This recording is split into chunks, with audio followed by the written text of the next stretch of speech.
at 6 on TV2 News, Kent State hosted a blood drive on the Recreational Center. Coming up, what it means for the Kent State community.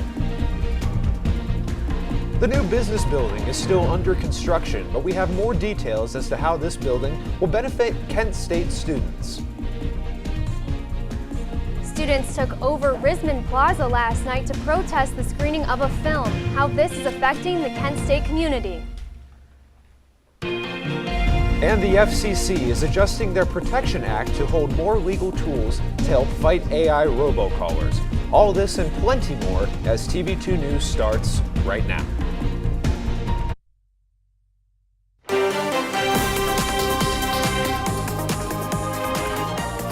This is TV2 News.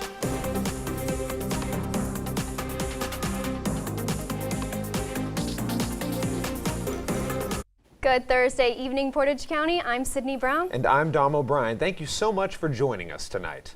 We begin our coverage with the Kent State Blood Drive at the Rec Center today. That's right. Our own Alexis Davis is in studio to tell us about donors who showed up today. Alexis? That's right, guys. I went to the blood drive today and spoke to some of the organizers as well as some of the people donating. The Kent State Recreation and Wellness Center encouraged students to give blood amid a national blood shortage that the Red Cross announced with their lowest number of people giving blood in the last 20 years. Only 3% of the population is donating blood right now, so if we can double that percentage up to 6%, that'll be a huge help. And groups like Vitalent, who supply blood nationwide, are encouraging young adults to be donors. So right now, our biggest percentage of donors right now is probably closer to the boomers. So right now, we're just trying to get the younger generation to donate. And for college students, we have a program where if you donate up to 50 units, you get a $500 scholarship. But experts say 29,000 units of red blood cells are needed every day in the U.S. Our blood goes to local hospitals, so every time you donate, you save 3 lives because when your blood gets sent to the lab, we take out your red cells, your plasma, and your platelets. So one whole donation saves 3 lives. And it's good to donate often. If you're eligible to donate, it's actually very good for you to give blood regularly. It's almost like changing the oil in your car. It kind of gives your body a chance to rejuvenate itself and build your red cells back up. And it's also good for who you're donating to as well. But this 10-minute blood donation is actively saving lives. I've just started donating for the first time in my life in the last year because I had a very sick sister and my husband also has some health issues. So I thought it was kind of a way to give back for all that they've gone through. Today was the last day to donate blood on campus. Check out the Vitalent website for more information on local blood drives. For TV2 News, I'm Alexis Davis.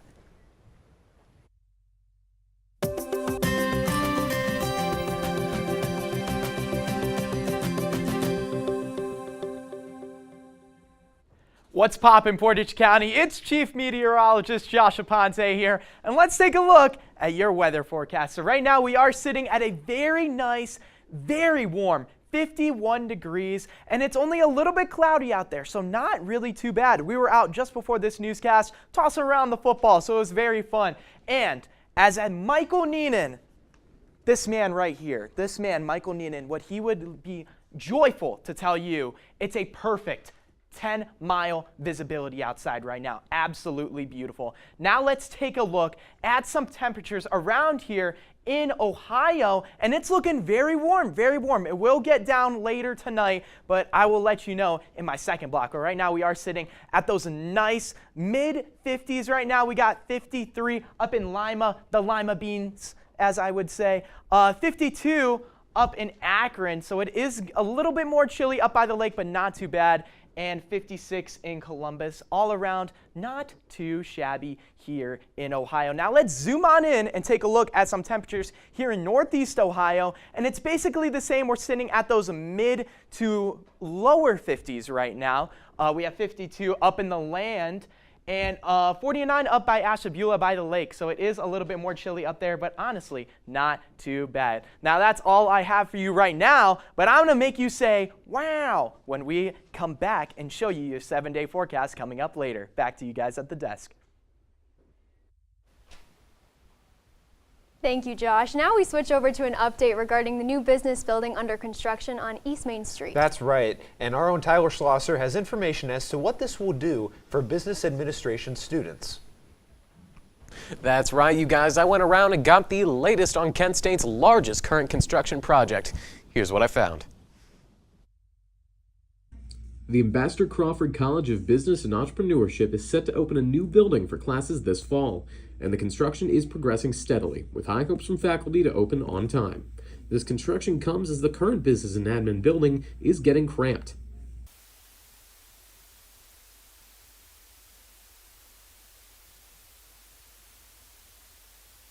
But sights are set on the new space with all of the new facilities and amenities it'll bring. Which will be a 400-seat theater in the round that will allow us to have only 8 seats away from the speaker while accommodating a very large class. But it really will be a space where students can gather, study, eat, meet with faculty, and we don't have a space like that currently in the building that we're in, so it will greatly enhance collaboration. And the college's advising team is eager to escort new students into the new building as well. Know what we know yet, so I think there's going to be opportunities to grow in there. There's going to be a lot of collaboration space in the new building for both students, staff, faculty. So being able to make those connections and just growing from there, I think there's a lot more opportunities once Crawford Hall opens. This building is going to be a fantastic addition to the Kent State campus. That's all I've got for tonight. For TV2 News, I'm Tyler Schlosser. Kent State is reaching new heights with a now nationally recognized online graduate degree program. U.S. World News Report recognized KSU in the best online master's education programs for education, nursing, business, and MBA programs. But the online master's in education moved up 84 spots to number 58 in the country, making KSU the highest ranking public institution in Northern Ohio on this year's Top 100 list. Portage County is obtaining millions of dollars as part of huge allocations from COVID-19 funds by the State House. The Ohio House and Ohio Senate acquired $700 million from this fund. The largest share of this fund is heading to Kent State University, which is expected to receive more than $20 million for various projects like improvements to Whitehall, the KSU Library, and elevators on campus. The Ohio House passed House Bill 2 appropriating $2 billion of state funds for economic development and community investments. But for Summit County, Republican Weinstein voted it to allocate $15 million in funds. As for higher education, the University of Akron could get nearly $16 million, while Kent State could get over $29 million. But the bill now moves to the Ohio Senate for further consideration.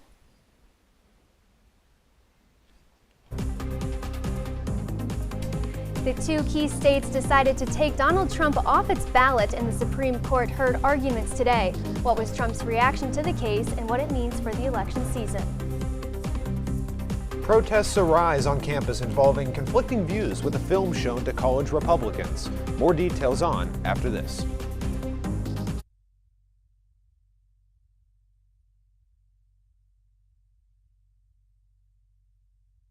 Jimmy can't sing, and Tommy can't dance, so we're gonna put some ants in their pants. Aww. Kids will spend 22 minutes watching us, the super duper party troopers, sing about ants in their pants. Isn't that funny? Ants in their pants, they've got ants in their pants, they've got ants in their pants. Brushing for 2 minutes now can save your child from severe tooth pain later. 2 minutes, twice a day. They have the time. Well, Thomas, you've got pre-diabetes. But with more exercise and a change in diet, it can be reversed. I've tried exercising. It just makes me hungry for bacon. I love bacon, too. And who really likes to exercise? Not me. Me neither. Nobody. So we're good? What? Oh, you still have pre-diabetes. Big time. All across the country, people are coming together to speed up what we can learn about health. The All of Us Research Program is calling on 1 million people to join us as we try to change the future of health. For your family, for future generations, for all of us. Visit joinallofus.org and find out how you can become one in a million.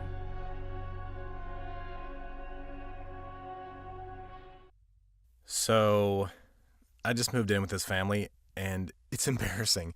The little one, he likes to go outside and crawl around in the giant litter box. I don't know what he's doing. I mean, I was born and I knew how to use the litter box. Look at that! That's disgusting! Oh, poop already! You're making me nervous. Oh, okay, I can't look at this anymore. I really hope he grows out of this, for his sake. Welcome back. College Republicans hosted a screening of What is a Woman last night, while students celebrated trans lives in Risman Plaza. Our correspondent Noah Rowe was there and has the details. Hi, Noah. Hi guys, that's right. Since the beginning of this month, the Rock on Front campus has been a bit of a hot topic. Last week it was used to promote a controversial film that led to a student protest. I spoke to both college Republicans who filmed this film and protesters. February started with the Front Campus Rock painted black with the question, what is a woman? It promoted the screening of a controversial film and led to a back and forth battle where the Rock would be painted and then painted back again.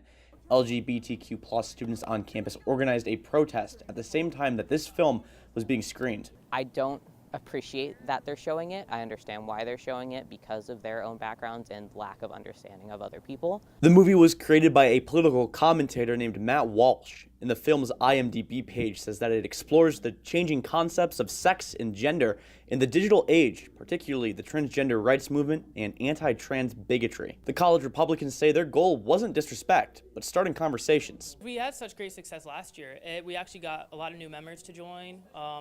It sparked membership, sparked conversation and dialogue, and it looked good for us, so we just figured we'd do it again since it was so successful last year. The heart of the issue came down to whether or not this film, however controversial, should have been played at all. The protesters believed that it constitutes as hate speech. I do believe that free speech is important, and I'm glad Kent will uphold that.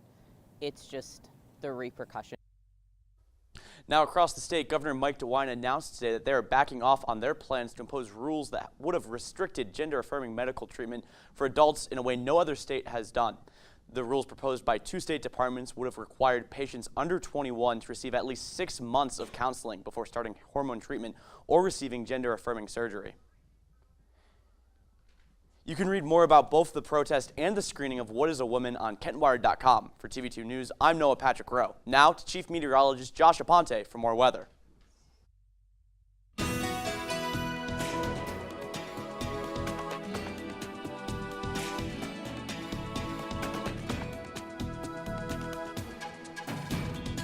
Hey, thank you so much, Noah Patrick Rowe. Now, welcome back, everyone. Now, let's take a look at our hourly forecast. So right now, as I said earlier, we are sitting at a nice 60 degrees, but later tonight, the temperatures are going to start dipping down to the higher 40s. So we're going to be at 48 at 10 p.m. and as well as 12 a.m. we're going to be at 48, and it's going to be cloudy. Not too eventful for today, but those higher temperatures were a nice change of pace.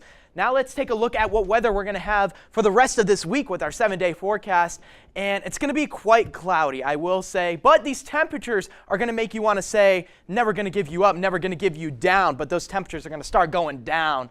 But unfortunately, that is all the time I have for oh wait, no, never mind, I pranked you guys, because look at this, we got some rain coming there on Monday. It's going to be quite moist out there. And yeah, as I said, those temperatures are going to dip around Tuesday, they're going to dip down, but then they're going to skyrocket back up towards Sunday and Saturday. And it's going to go back up there. It's going to be those mid to upper 50s towards the end of the week, going into the beginning of next week. But that is all I have for now. I've been Josh Aponte. You've been you. We'll see you next time on TV2. Back to you guys. Thank you, Josh. Today, the U.S. Supreme Court heard a high-stakes case of former President Donald Trump's ballot eligibility based on the 14th Amendment's insurrectionist clause in the Constitution. Julia Benbrook has details from today's arguments. A lawyer representing the Colorado voters who challenged Donald Trump's eligibility in the state argues that a post-Civil War insurrection ban in Section 3 of the 14th Amendment bars Trump from serving as president again. What is very clear from the history is that the framers were concerned about charismatic rebels who might rise through the ranks up to and including the presidency of the United States. But a lawyer for the former president says that the 14th Amendment does not apply to Trump's presidency. Officer of the United States refers only to appointed officials, and it does not encompass elected individuals such as the president or members of Congress. Trump's team also arguing that what took place on January 6th was a riot, not an insurrection. And the events were shameful, criminal, violent, all of those things, but it did not qualify as insurrection as that term is used in Section 3. The justices seemed poised to rule in favor of keeping the former president on the ballot, several of them signaling concern over the far-reaching implications if they rule in Colorado's favor. Why should a single state have the ability to make this determination not only for their own citizens, but for the rest of the nation? Reporting in Washington, I'm Julia Benbrook. President Biden will not face charges for keeping some classified documents at his Delaware home once he left office. These documents were kept from his days as vice president under the Obama administration. Biden believed he was allowed to keep the documents and turned them over to investigators when asked. Convicting him would require proof he intended to break the law. Biden declined to assert privilege over any part of the report. The Senate vetoed Thursday to advance a foreign aid package with assistance from Ukraine and Israel. The $95.3 billion package now moves one step closer to a final vote. If the bill passes, it would go to the House. However, it's unclear when or if Speaker Mike Johnson would hold a vote on it. The aid will support Ukraine in its fight against Russia, provide security assistance for Israel, and humanitarian aid for civilians in Gaza, the West Bank, and Ukraine. The Federal Communications Commission has outlawed scam robocalls featuring fake, artificial intelligence-created voices. The FCC says it gives state attorney generals more tools to pursue illegal robocallers that use AI voices to impersonate celebrities, politicians, and close family members. This decision comes weeks after fake calls impersonating President Biden targeted thousands of New Hampshire voters.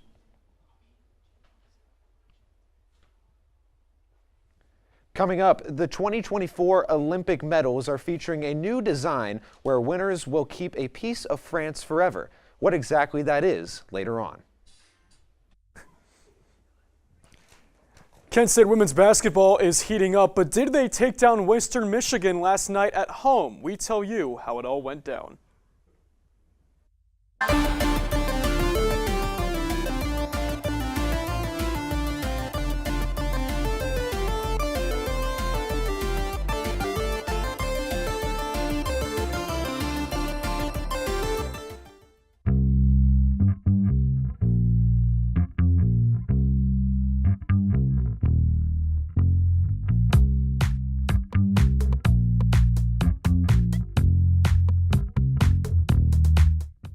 Not completing high school is more of a social thing than it was an academic thing. Even though all these years have passed, I still had that longing to have my diploma.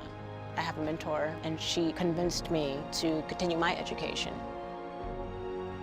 No one receives a diploma alone. If you're even considering getting your high school diploma, go get it. You can do it. Find free adult education classes near you at finishyourdiploma.org.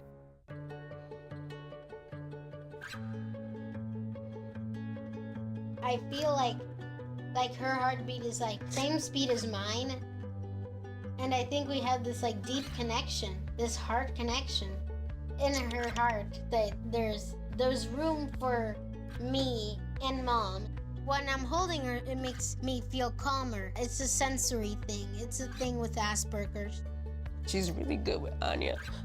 I've seen adults react to my daughter when she has meltdowns like she's from a different planet. And this little animal just sat next to my child and was just like, you know, it's gonna be cool. She's my superhero. Good job, Kitty Cat. When we adopted Lucky, we discovered all the wonderful things that make her unique. Lucky's a little bit of a lot of things, but mostly she's pure love.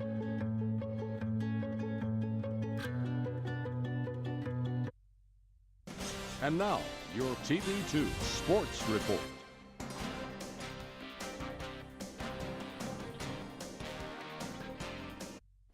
France unveiled the new medals for the upcoming Olympics last week, but each of them have a unique feature representing the country. Each medal given to winners will include a piece of the Eiffel Tower's original iron structure. These pieces of metal have been preserved since the 20th century and are repurposed to create the medal's hexagonal centerpiece. These were created by renowned jeweler Maison Chaumet, but I personally think that's one of the greatest things I've ever seen for Olympics-wise, like decorating the medal as part of the Eiffel Tower. Insane. Like, this is getting to a new level, but I mean, I think that was expected. It's the Olympics. But Matt Corrali, what are your thoughts about the upcoming Olympics this summer? Listen, I'm very excited about it. You know, we're going to get a new Summer Olympics. COVID's out of the picture not as much as it was back in 2020, 2021, so we're definitely excited for it. And good evening, everybody. Welcome in to the Thursday Night Sports Report. I'm Matt Corrali, and this is what's happening in the wide world of sports in Portage County and beyond as we start inside the Mack Center with Kent State women's basketball as they took down Western Michigan 70-57. The big star of the night, Jenna Batch. She put in a career-high 25 points on 9 of 14 shooting. Batch also tied career-high marks with 4 three-point field goals and 3 blocked shots. The ladies are back in action Saturday afternoon at 1 o'clock at home as Dan Griffin and I will bring you the action on ESPN+. All right, now taking things to softball. We'll go to the Diamond. They had their season opener today against Elon on the road. They dropped Game 1 9-6, and Game 2 currently the Flashes are down 8-7 in the top of the 7th. That's the final inning. Softball in the NCAA goes 7 innings, so hopefully Kent State can get some runs going on there. This is the first series in a new era for head coach Jessica O'Donnell. She comes from St. Francis University. Kent State will be back in action tomorrow for a doubleheader against Evansville and Appalachian State. All right, let's go professional. The Cavs came into last night's game against the Wizards in D.C., winners of 14 of their last 15 games. That's good enough for the hottest team in the NBA right now. Let's head to our nation's capital for the highlights. We're going to pick things right up in the middle of the first quarter. Wizards up 5. Donovan Mitchell will lob it to Jarrett Allen, who had to climb to the Washington Monument to get that one. Let's check it out again. You can see the extension, the hops from number 31. That'll make it a 16-13 Wizards lead. In the second, with the Wizards up 4, this is Corey Kispert with a 3 right in the face of Sam Merrill. Kispert had 23 points on the night, 45-38 Wizards. But at the end of the third, Wizards are only up 1, and Donovan Mitchell runs the floor, throws it up, and ricochets it off the rim. Donovan Mitchell doing Donovan Mitchell things, and the Cavs have a 1-point lead through 3. And in the fourth quarter, with the Cavs up 4, Mitchell working on Kyle Kuzma will throw it up as the shot clock goes dark, and he drills it. Cavs win 114-106. Cleveland has now won 15 of their last 16 games. How about those Cleveland Cavaliers? And finally, the NFL Honors Award Show will take place tonight as awards such as MVP and Coach of the Year will be handed out. But that's not all. They will also announce the 2024 Pro Football Hall of Fame class, and a Golden Flash alum could be inducted tonight. Antonio Gates is a finalist on the ballot for the Hall. He spent his entire career with the Chargers and is considered one of the best tight ends of all time. And a fun fact, he never played football at Kent State. He played basketball. And then when he considered him too tiny for the NBA, they decided, let's try football, and the rest is history. And that is all I have for sports. But before we go tonight, we want to wish our executive producer here at the sports department at TV2, Ryan Shanko, a very happy birthday. He is one of our best, a great leader, and an even better man. For more sports coverage, follow us across social media at TV2 KSU Sports. For TV2 Sports, I'm Matt Corrali, saying wherever the ball flies in the air, TV2 Sports will be there. Good night. All right, thanks, Matt. A Taylor Swift announcement that might be bigger than the whole sky. What the biggest pop star has planned for fans who couldn't see her concert.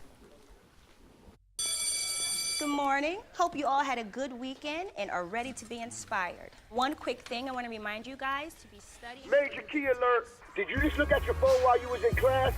You played yourself. Today we're talking about inspirational quotes. You want to get that paper, you better turn in that paper and get an A+. That's a major key. Another one.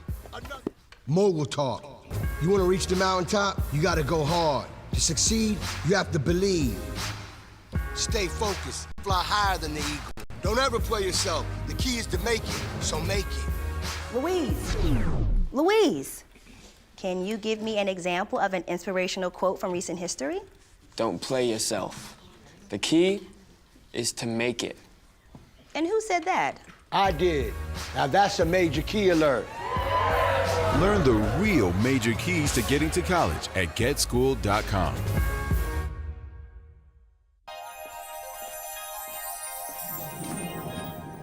If you can say with me, imagine what you'd see if every child had a book to read. 'Cause every kid across the nation deserves a book to read, and we can make it happen right now. No, I don't know what you've been told, but kids with books learn so much more. So the mission is for us to get a book to each and every child.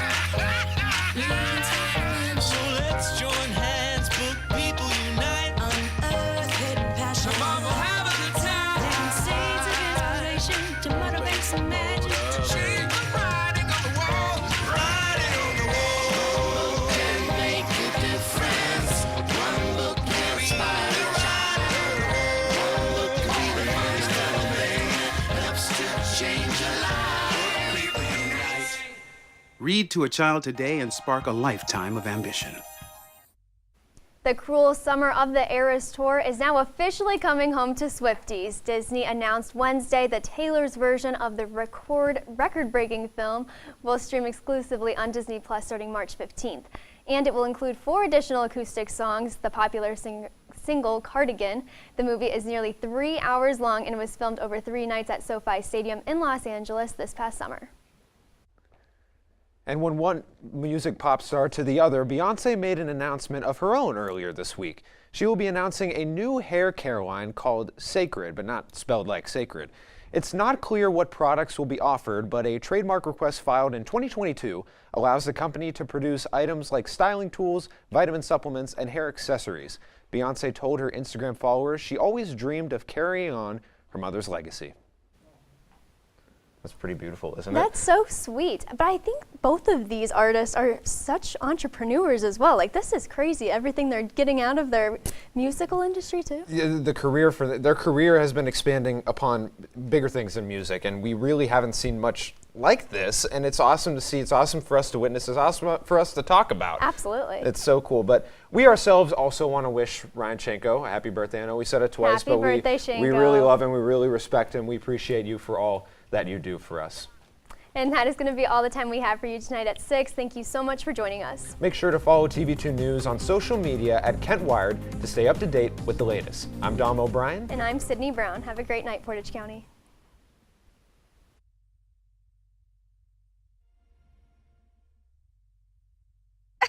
To Maddie. Congrats on paying off all those student loans. Finally, right? How'd you manage that anyway? I started tracking my spending, changed a couple of habits. Wow, I'm kind of living paycheck to paycheck right now. I don't even know how I'm doing it. Well, have you tried saving a little? I want to, but where's that money gonna come from? Bill collectors, they're the worst. Am I right? When it comes to financial stability, don't get left behind. Not home. Get tools and tips for saving at feedthepig.org. Julie was always a voracious reader. She'd carry 2 novels on an airplane because she'd read one on a 3-4 hour ride. And at some point, I began to notice that she would read a page and couldn't remember what she had just read, and she'd have to go back and read it again. I don't remember much these days after I read, but less does for me, and I love it.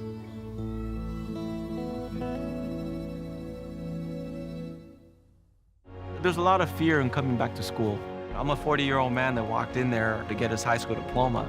It was very hard for me, but one of the teachers was Miss Araceli. She gave me direction. Every single time I had a question, she'll put down whatever she's doing and she'll sit there with you until you get it. 50% of getting your high school diploma is walking through those doors. The other 50% is doing the work. Find free adult education classes near you at finishyourdiploma.org. Roll over. Chance high five. All right.